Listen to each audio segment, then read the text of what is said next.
Hi, I'm Scott Chanson, and welcome back to Intermediate Flash Photography. In order to make sure that we are all on the same page as we move forward in this course, I want to go over some of the basic equipment and skills that you will need to get started in this course. As far as equipment goes, you will need a DSLR or mirrorless camera that has a hot shoe and that gives you full manual control over aperture, shutter speed, and ISO. To begin this course, you will need one off-camera flash setup that is made up of a flash, a trigger, a light stand, and any light modifiers that you prefer. And as we move through this course, you will learn how to use multiple lights in your setups.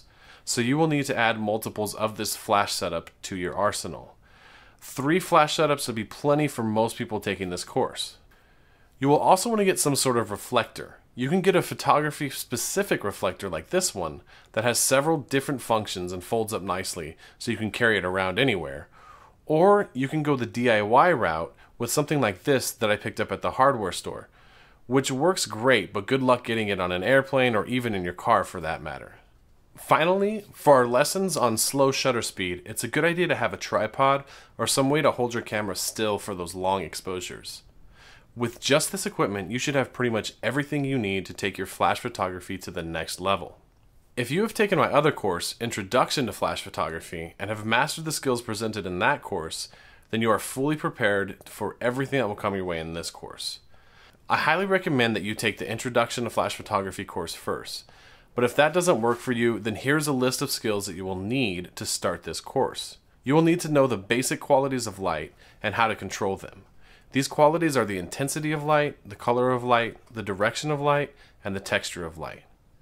You will also need how to manually control your camera and how to balance the exposure triangle of aperture, shutter speed, and ISO. Along with manual control of your camera, you will need a basic understanding of manual control of your flash and how to balance the exposure of your flash and the exposure of your camera. And finally, you will need a solid understanding of how your speed light works and how to get it off camera.